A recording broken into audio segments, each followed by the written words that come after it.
All right, hi, we're going to start from backwards and go forwards. Here's what the end result looks like.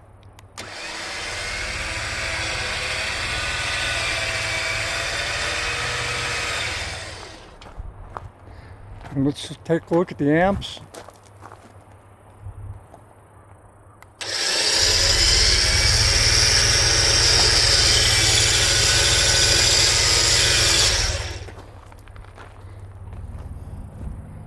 So, how does this work?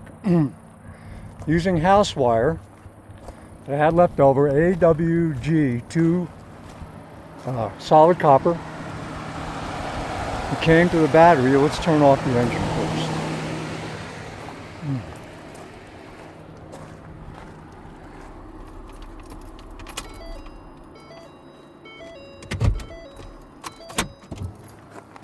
first. Okay, so first thing I did,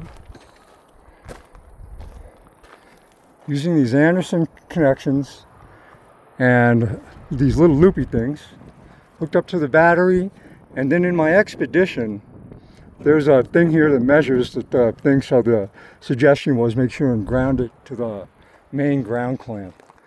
And the cable goes this way, and then the winch just sticks into the receiver, and we're off.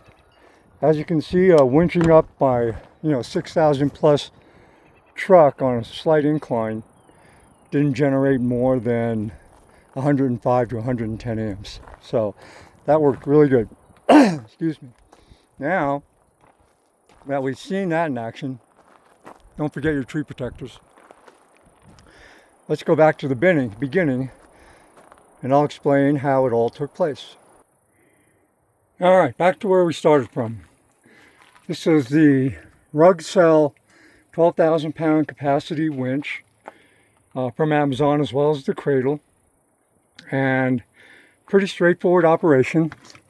Comes with the wired remote that plugs in right here,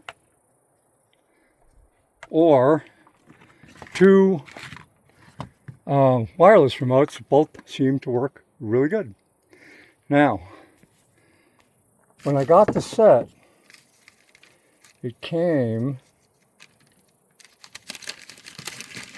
with these really nice bolts for the fair lead, but when we went to install it, it wound up being too long, interfered with the frame of the the winch,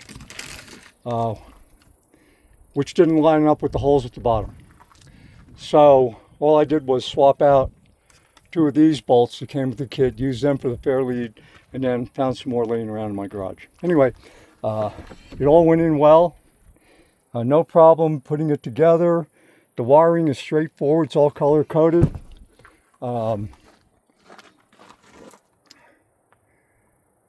ground wire goes underneath with this other little one that goes to the solenoid.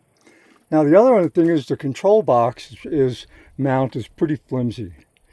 So it's got two holes.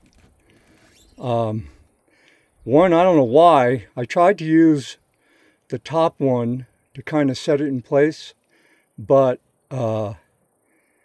it just expands it. It's either pot metal or plastic, not real stout. So anyway, if you screw them with the bottom hole, that holds it in place, and then I put in a set screw on this other side and locked it in place with a nut, and that seems to do pretty good.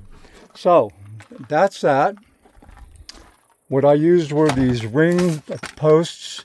Got my crimper.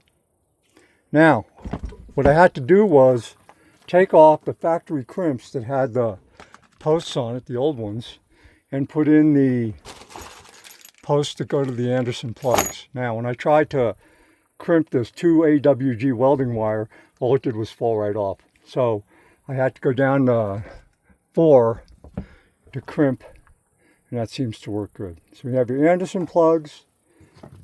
This is my little fuse box. I think we talked about that already. Cable stretched over the car, you saw that. Now, if we wanted to mount the hinge in the front, for me on my Expedition, I have to get this extender that goes into the front receiver, and then the hitch just bolts right into it. So here again was the battery setup with the fuse.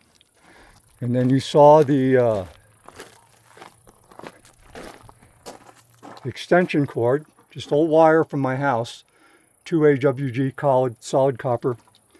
When I was running the test back here, I had my amp gauge on it, never drew more than 120 amps. And you know, the truck itself is 6,000 pounds. And then up the slight upgrade included here, incline. So no problem with the wiring. The motor didn't even get warm, nor did any of the wire or any of the Anderson plugs. So that all seems good. Everything was available on Amazon. Everything went together well. I'm planning on a four-wheel drive road trip in the fall, and I want to have a pretty good recovery system available just in case. So that's the way it goes. Good luck doing it your way, and I hope it works out as well for you as it did for me. Thanks a lot.